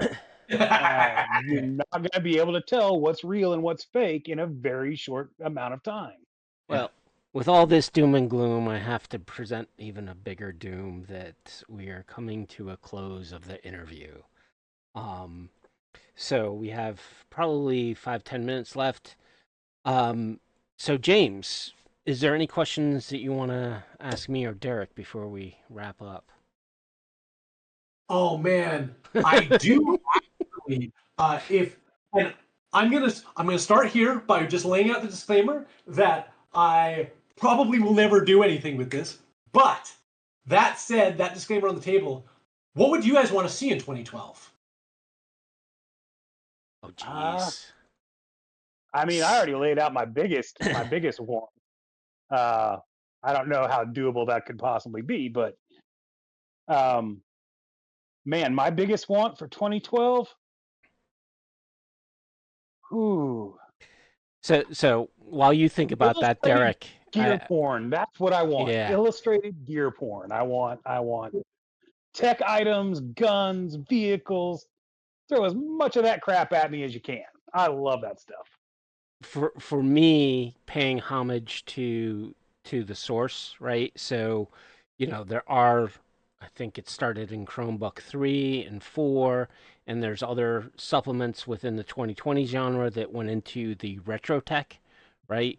And bringing some of those items into your game just to kind of give a homage to the old systems. Also, Adam smashing when he was flesh. I think Ooh, that's a good one. I think that's when I don't we would have to talk to Benjamin Wright on when he encountered his accent and did his conversion. In my head, Adam Smasher pre full conversion, it looks like a Poindexter. He looks like that dude from Revenge of the Nerds with the glasses and the crazy hair. No, Like he that's what he looked like to me. I well, just you can say that, but after our conversation with Benjamin, he was a psycho for a while, and right. I've met a psycho in my life, and he was not a Poindexter. He was I'm just saying he's gonna look like somebody who was bullied a lot as a kid. he, bullied, but he fought back, and in his late adolescence Yeah, became like a he got to high monster. school and yeah. Because again, Smasher was ex-military, right? So I could see him going and joining the service, not to serve his country, but to kill people. Yeah, 100%. That's him. That's And him. the great thing for us as the card game, because the card game starts in 2012, but we are going to do expansions that go further down the timeline and stuff. And one of the great things as a card game that's sort of harder to do elsewhere is we will probably end up with, assuming this card game lives for a while, probably end up with 8 or 9 versions of Adam Smasher. And we may even have 2 versions of Adam Smasher in 2012, right? Like there might be different times you encounter him, whatever, and we can represent him in a bunch of different ways, a bunch of periods, like a bunch of places across the timeline. Yeah. But no, I appreciate these requests. And I will contemplate them. yes, and I know you've probably gotten already contracted the art for all the Netrunner stuff, and done the Netrunner, but 2013 Netrunning was a lot different than 2020. You actually had packages in which you created the virtual world that you ran in, right? There was a noir world. There was shoot, I forgot. There was like 5 different packages. I think there was like a fantasy world. There was in the which for the wireframe. interface, yeah. So I don't know if you took that into consideration, but that would be a nice little touch to pay a little homage to the pre 2020, which was converted into the craziness that Ed Bloom created from his mind. So Oh, we sorry, are everywhere because like 2012 would be when that stuff was first hitting the market. It was the prototypes were first being used. So having some janky stuff that doesn't work right, that would be a nice touch too. It's one of the themes for us is a lot of the net running stuff, like a lot of the net is represented by like weird abstract art for us because beautiful. So, what's your origin story when it comes to gaming, for tabletop and card just, games, card board games, games. and how did you get into this wonderful world of nerdom, as it were? Do you want me to start when I was 6 playing Final Fantasy, or do you want me to go like to some point in time more recent? Because I can give you the whole story. I've thought about this a lot, but we did just say tangents are a dangerous area. No, tangents are fire away. If you can, give us cliff notes, that's great. If you want to elaborate occasionally, by all means. I'll try and give you the short version. But I mean, I joke about being 6 and playing Final Fantasy, but that moment where you step on the bridge in the first Final Fantasy and the music swells and the text scrolls and you feel like you're in a world all to yourself, like that was a kind of profound thing for me as a 6-year-old because my life was, a couple of rooms and maybe the backyard unsupervised, and here was just this world just for me, and that set me down this path. And then, like, zoom forward a bunch of years. I grew up in Seattle. Seattle was a phenomenal town to grow up as a game designer. Nintendo America Hotline was a local call. We used to play StarCraft and Warcraft at Wizards of the Coast, right, all the time. Like there wasn't a tournament center even then, although the tournament center was a big influence on me later. But this was just like with the people building Magic, right? I was like 13, and we would all just play tournaments of Warcraft 2. And then we get to the point where there was this moment that is essential to me, like becoming who I am. Playing Magic, I was playing Magic with a buddy of mine, and they would take a while to take their turn. And this was back when Magic was first coming out, and I had a Frozen Shade in my hand, and so I read the text on the Frozen Shade, and instead of having silly text about goblins or whatever, like is often the case now, back then they used to have quotes from famous authors, and that particular one, Frozen Shade, was a Poe quote, right? Um, and it was so much different than the hack fantasy and sci-fi which I was reading back then. And don't get me wrong, I love all my hack fantasy and sci-fi to this day, but it was so different, and the language was so powerful that I ran out to the library and got that book. And then I got every book that they quoted in Magic. And I actually went to college for classics because of Magic the Gathering, because somebody took the time to put those quotes on that card, right? And then I got back, kicked around in a punk rock band, saw the US, and then and it was funny, I actually was working on some card games because everybody in Seattle was building collectible card games at that time. But I was just working on card games to pay for our rehearsal space. But eventually, my bandmates went on to do other things, and I had to figure out what I was going to do with my life. And I almost became a lawyer. And then over a game of Catan in a buddy of mine's basement, he mentioned that the school he went to, Carnegie Mellon, had a master's program in creating games. And it was too late to send them, like I couldn't even take the test, right? I had taken the LSATs, they wanted some other tests. So I sent a box of everything I had done, every game I had worked on, every like CD I had made, and I made a manual for a fictional game, right? Like I threw together a manual for a fictional game, put it in there, sent it off to them, and was like, I'm gonna leave it up to fate. If they accept this, even though I'm not even taking the test that they want me to take, I'm going. And they did, and I went there, and then, for the last 20-ish years, I mostly kicked around on the video game side of things. I've worked on games ranging from the Call of Duty series to League of Legends to Farmville, to a bunch of stuff.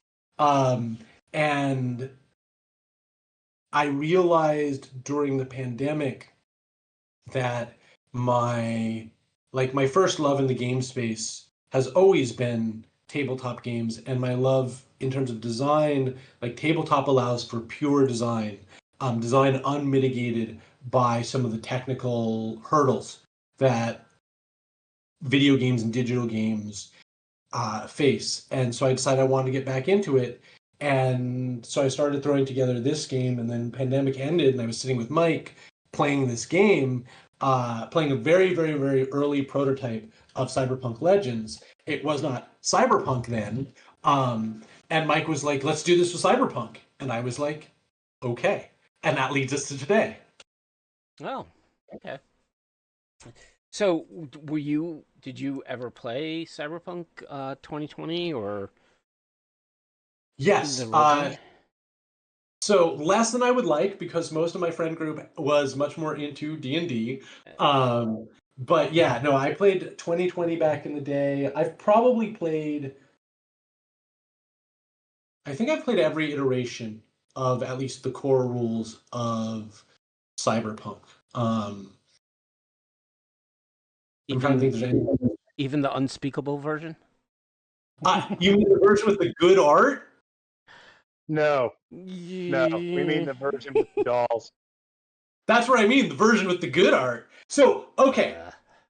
time out. I'm going to actually defend that version and the dolls for a reason, right? Because I actually think it is genius that was what Mike did. I think this is one of the best examples of design, because as a designer, your job is not to make the best imaginable game. Your job is to make the best possible game. And at that time, they didn't have a lot of budget to work with, right? And as you talked about, art is expensive. And I don't think Cyberpunk would exist today, like capital C Cyberpunk, the Cyberpunk we all know and love, if Mike hadn't decided he could still get a book out, even if he had no art, by just taking pictures of some dolls they had. And yes, it is ridiculous. Yes, it is ludicrous. It might be the worst version of Cyberpunk, but that's what you do as a designer to make sure like the show goes on, right? Yeah. Our pal might have died if that moment hadn't happened. And so despite everybody's complaints about that, like behind the scenes, I actually think it was genius. I think from a creativity aspect or a creativity viewpoint, it was fantastic. Like there's no other game that reads like V3, but it just wasn't Cyberpunk. And I use this analogy anytime I talk about it. I compare it to the Roland Emmerich Godzilla film. If they had called that movie anything other than Godzilla, it would have done gangbusters. It would have been fantastic. It would have everybody would have loved it because it's just a fun giant monster movie. But they called it Godzilla, and because they strayed so far from what makes Godzilla Godzilla, it didn't work. And V3, as brilliant as it was, as unique a game as it was, and as unique a setting as it created, it wasn't Cyberpunk. That's my only complaint about it. I am I won't even go like dive into that side. I will everyone's feelings about that, especially as like consumers of the product, I think are totally valid. I just will always stand up for it as a genius work of design because Sure. like sometimes so like I always talk about the story about City of Heroes. There's this old MMO City of Heroes, right? And yeah, they were way behind schedule, way behind budget. City of Heroes, I loved. I thought it was a great product, right? But they did the unthinkable. They were gonna that game was gonna get canceled, and so they like huddled up in a room. And for the time, what did they do? They decided to cut the entire inventory system, and that's the only reason that game shipped, right? And yes, they did it. They integrated it better, but that was like unthinkable for an MMO to ship without an inventory system.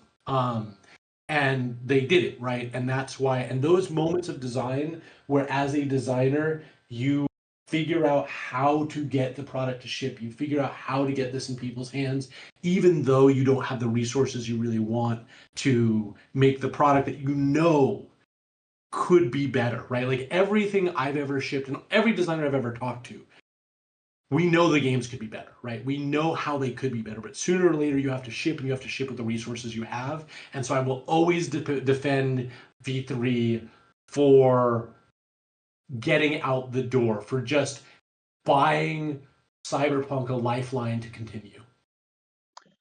I don't know that I can agree that that's what it did though, because it did not. Kind of almost killed it. Yeah. So I as a fan of Cyberpunk, I was waiting for this, right? And when I heard it was coming out, I was like, went to my local game store. I said, "You have to buy this book for me. When it comes out, you have to get it to me. I don't care if it costs you extra. Tell me how much that costs. I will spend the money. I will pay. You know, I think the product was like $20. I said I would pay $200 to make sure you have 10 copies because it's the minimum amount you have to order. Don't care, right? So I put in the order. It's like, hey, it's coming out next month. 3 years later, and granted, I get it, production time slip and all that, but 3 years later, and the lore, I'll give Mike, kudos to the lore. He evolved the world. He tried to make it into transhumanism, which again was, and to Derek's point, it was a different game when it came out, right? It wasn't Cyberpunk 2020. It wasn't Cyberpunk 2013. It became a different game. And that's fine. But as a fan of 2020, I was hoping to continue the 2020. The art, you can say he had to do what he had to do. And right now, you saying that makes me appreciate that a little more. Kind of curbs my attitude towards it. I wasn't a fan of the art, but I don't think the art is the thing that really distracted me from thinking Cyberpunk version 3 was a bad game. My problem was that so the lore was great. The art, I had my issues with it, but the core rules, when reading through them, it was basically looking like it was a copy paste of Fusion and 2020 and none of it blending, right? And not taking the time to edit or, and again, it's not just Mike who created the book, right? It was a bunch of people. Right. So that the skipping on the rules and not making so when they were importing all the Fusion stuff, they should have been like, okay, here's the boons and banes that are coming in from Fusion. Let me add in the Cyberpunk boons and banes. No, it was like a straight copy paste of that. And it's kind of weird The because skills were the same Fusion, way. It was just like it was just a copy paste that seemed for a consumer of the product was you guys just tried to shove out something. I mean, you spend a lot of time in the lore, but the core rules was just overlooked, and that's what makes a game. I don't care about the lore because as a game master, I will take what I need from your lore to create my game. But if the rules aren't there or so convoluted and I have to go out and create more rules to adjust your rule system, that's a problem as a GM. And that's where I is my strongest feeling of V3 and why it failed is the rules and how that was presented. And I completely understand what was what was happening with Mike. He was moving to he was working in Microsoft. He was trying to take care of his family. Completely get that, right? And maybe the version 3 should have taken a little more time, or I don't know, right? I don't know. But that's where I have a problem with V3 is just how the rules were created. I mean, the rules are part of it, but I also think the lore had a lot to do with it. The lore was not well received. Yeah. It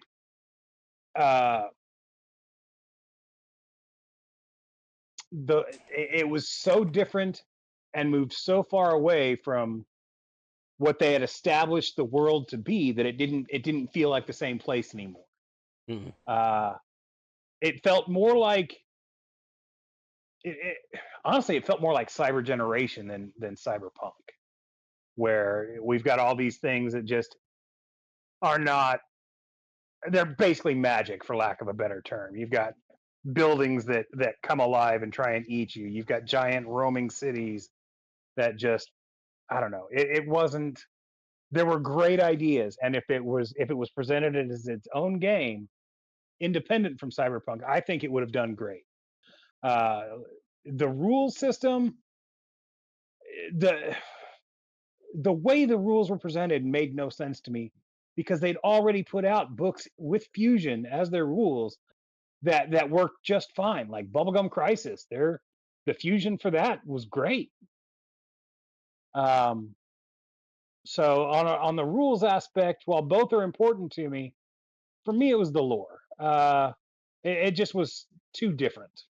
So on my side, I won't defend any other parts of that product other than it getting out the door ever, right? And like As I said, I don't want to throw anybody under the bus, so I'm not going to comment. But I'm not also going to disagree with any of your commentary on any of this stuff. Like I cannot. I just want to throw out there that sometimes as consumers, we don't see the whole story, and we don't think about the fact that sometimes a bad entry in a franchise we love, the other option is the franchise ending, right? Right. Sure. And would I rather? There's a whole bunch of cool stuff in there that I would have rather seen better baked. Like I would have also liked to see. So there are to me as a consumer, right? As a player in V3, there are moments of brilliance that I wish could have had the time and polish that we see in a lot of the other products, right? And I don't disagree with anything that you guys are saying. I am just I think that sometimes we in our modern world are not forgiving enough on creators when they have a misstep, or when it's the best they can do at that moment and the other choice is them stopping creating the thing we love, Oh, right? and I totally agree. Like for me, I mean, even recently, right, with the launch of Cyberpunk 2077, a lot of people complained about that launch. And, I will defend CDPR on that launch, why it failed, how it failed, because you had there was a lot of hype being built up. And granted, it's a little different. It's a little bit of a different, well, it's modern day, right? But CDPR, right? They have shareholders now. They have a marketing team. So the marketing team and the executive said we need to launch it at this time, and of course the developers are like, yeah, go, yeah, you're crazy, this ain't happening. But they made promises, right? And so the developers were under stress, and of course they did what they can, and they did a phenomenal job to push out a product Well, and I close to due date, right?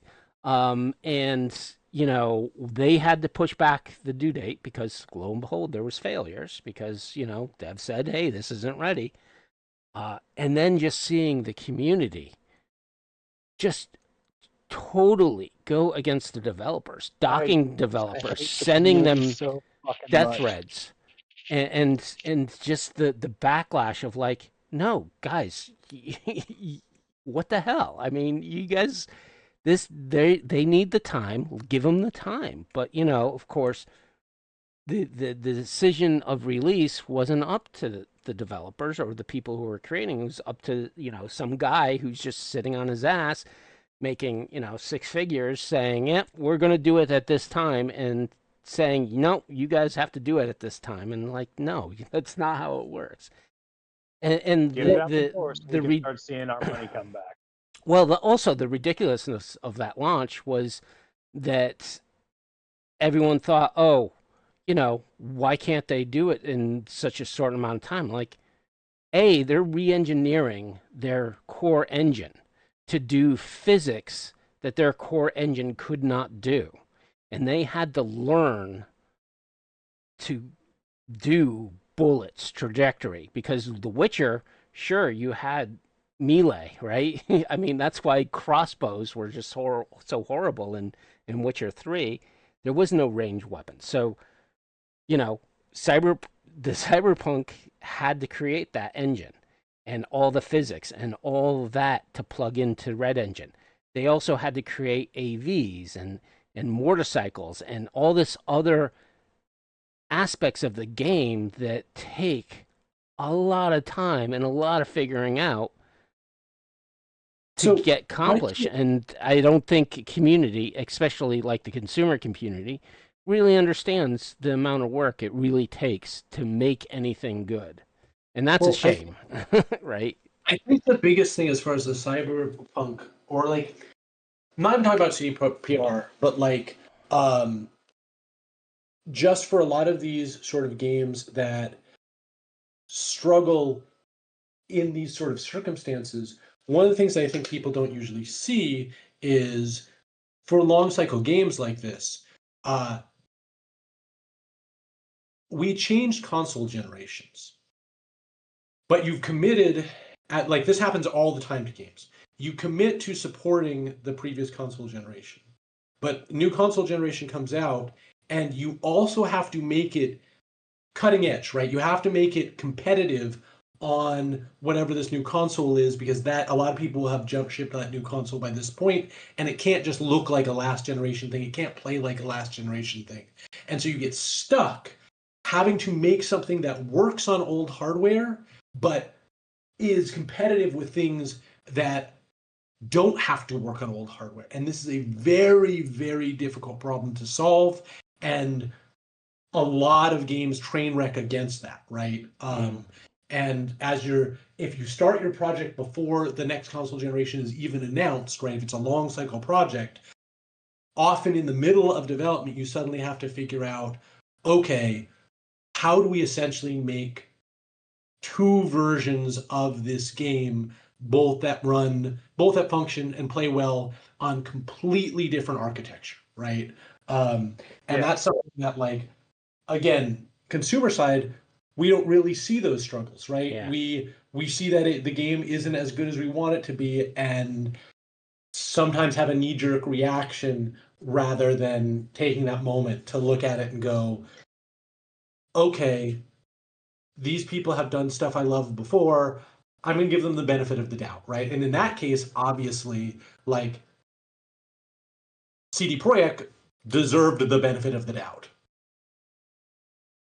Yeah, and that's a shame, right? And again, I think that happens for all type of game designers, right? You're limited to what you're limited to, and the consumers will never see that limitation. For all media, Yeah. this is not only games, but I was on a project where the creative director broke his back, and we were doing design meetings in the hospital room, right? And the game shipped, and it was fine. No one ever knows that it was a miracle that that game shipped. But it wasn't great, right? It was fine. It was maybe even good, but it was definitively not great. And you will never see a review which lauds the fact that we ever even got to see that project, right? Yeah. And so I will always argue for The game. for a little bit of difference in a world that does not have a lot of it anymore. Agreed. I will just leave it at that. I unfortunately literally have a playtest this minute, so I have to bow out. But this has been a blast. You guys have been awesome hosts. And kick me about a playtest. Kick me about getting Irene on here. I love you guys. Like, if there's other things we can do, just let me know. And if we can't contact you while you're in Vietnam, we'll be hitting Tyler. Perfect. I would absolutely love to talk to you. Please come back. And if you guys create any like free swag giveaways for conventions and whatnot, think of us. Posters, keychains, whatever. For anyone who is coming to Gen Con, there are a couple of promo cards at Gen Con, but if you guys can't make it to Gen Con, we might be willing to send some your way. So just let me know if we're willing to do that, how we get them to you. All right. Well, enjoy your play test and have a safe flight. One thing before you leave. Do you have a booth at Gen Con? Or is it going to be at Art House Saurian? We're going to be in the Art House Saurian booth, but we're also running demo events the entire time. And so in the demo area, in the main area, come on down. The only thing is, our event sold out in like 2 minutes, so there's no actual slots. But if you want a game, swing by, mention you heard us on the podcast, and we will try and fit you in if there's an opening, if there's a cancellation, whatever. We will try and get you guys a seat. Yes, we will That's broadcast awesome. this the week of Gen Con, so Perfect. Yeah, and it'll we be will. right before the doors Any open. announcements? Join the Data Fortress 2020 Facebook group and the Cyberpunk 2020 Facebook group so we can promote you there. In the meantime, just everything you guys have been doing, I've been reposting to those places. Yep. Oh, Uh, beautiful. Thank we you. will definitely boost your signal as much as possible. Hot. You guys are awesome. Thank And yeah, yeah. thank you so much for coming and talking to us. Thanks, James. Thank you guys for being flexible on the time. I really appreciate that because these weeks have been nuts. But I do have to dash now because I'm Yep. getting pinged on Discord being like, where are you? We're playtesting. So I will hopefully see you all in a couple of weeks and we can go on more tangents. Great. Awesome. All right. Talk to you later. You can check me out on my cybersmily.net site, where there is a lot of Cyberpunk 2020 and Cyberpunk Red, as well as Cyberpunk Combat Zone utilities to use and abuse as much as you want. You can also check me out on various Discords, various Cyberpunk Discords I am on. So if you do an @Cybersmily, good chance you're going to hit me. I'm also on the Cyberpunk 2020 Reddit, Cyberpunk Red Reddit, Cyberpunk Combat Zone Reddit. I just joined another Reddit for cyberdecks, which is freaking crazy that I there saw that is one. That a one's cool. community of people out there creating cyber decks, real Like life real cyber life decks cyber decks. to Like some of them use. throw out plans so you can create your own, but what they're doing, it's amazing. Freaking crazy. Which makes me wonder, like, why wasn't there any rules on how to create a cyber deck? I know there was kind of like ways in which you can kind of artificially build one, but just having the rules for like, okay, you need a tech, a cyber deck design tech score of this to get the DC to build it out, and this is how long it's going to Yeah. take. So Uh, these are the roles and the materials required to, you want it to have these bonuses and but yes, on tiers. Reddit, Cyberdeck, Reddit, go check it out. Freaking crazy stuff. Um, There's a couple of it, websites too. and there's websites. It runs the gamut, right? Of like old school kind of looking cyber decks to kind of new stuff. Um, whether it's like, hack together, here's a screen, here's a keyboard, and that's it with a bunch of wires running between them. Uh, but it's just freaking crazy stuff. Go and take a look at. And hopefully inspires you to build your own cyber deck. Uh, kind of wish I had the time for it, but yeah, I wish I had the definitely. money and the time. I've got Eh, the time. I just wish I had the money. Some of those things look really expensive. well, I don't. I'm trying to think how much a pie would cost. I mean, all you really need to do is get an old phone for the display and a soldering kit with some wiring and a keyboard, kind of, I mean, and but for it to look good, you need a you need like a 3D printer and Eh, I don't know if all of them have 3D printers. no, because some of them look like janky, like homemade stuff or nomad Yeah, stuff. right. But for the You're stuff just, that looks like off the shelf factory build, but again, you're a hacker, so who cares what it looks like as long as it's functional, yeah, right? true enough. Anyway, Very so yeah, go check out Reddit. Crazy stuff. I'm also on Reddit Blue or Sky. check out the Cyberdeck Cafe. That's the best website for this stuff I've seen. Yeah. I'm also on Blue Sky. I'm trying to make hashtag Tales from the Forlorn Dopes available as a tag. So want to go out and try to follow that tag.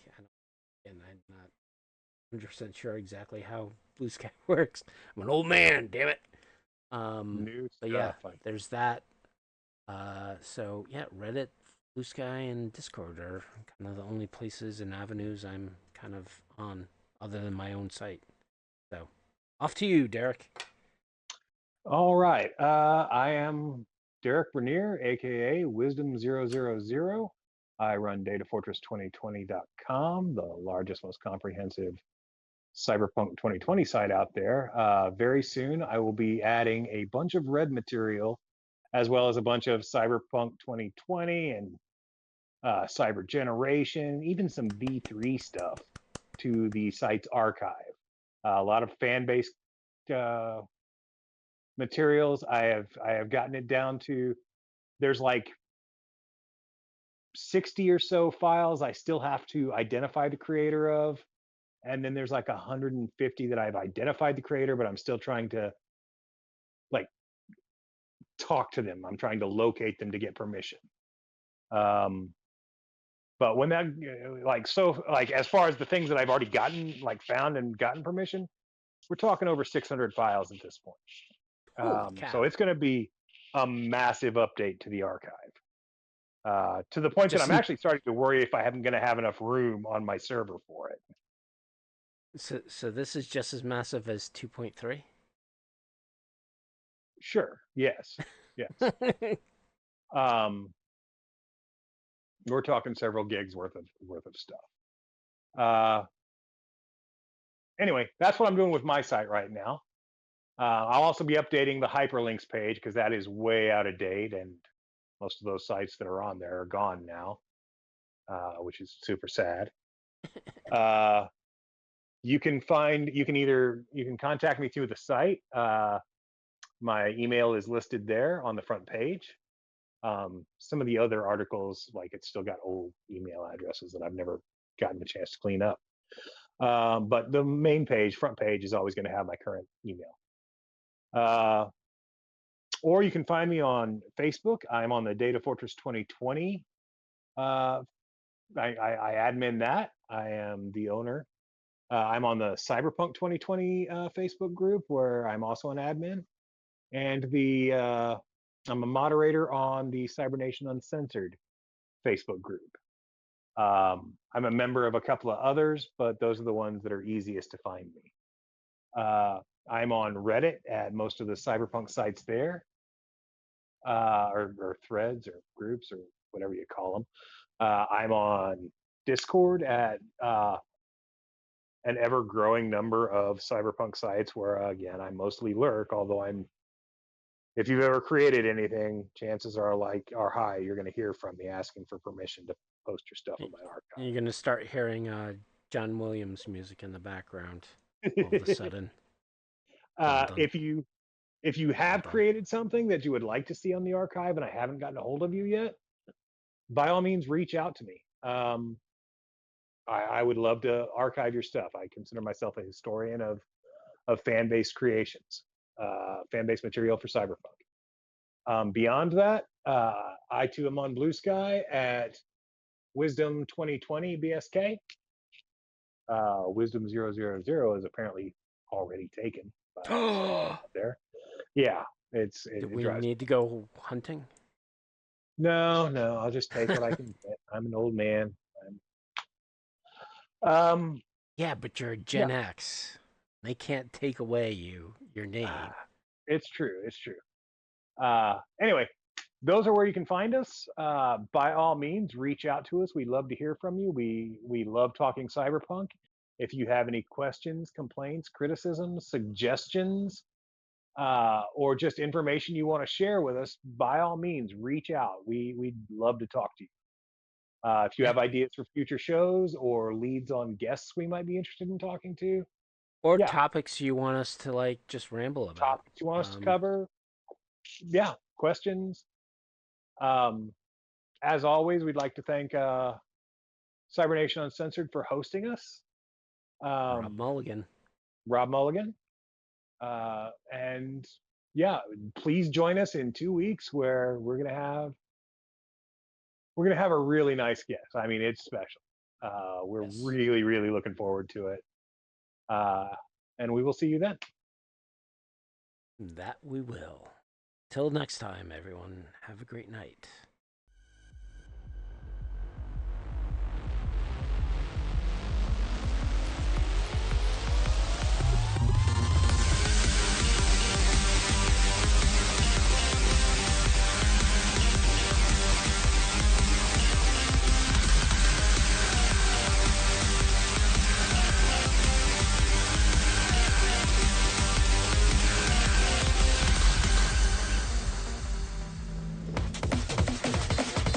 Cybersmily.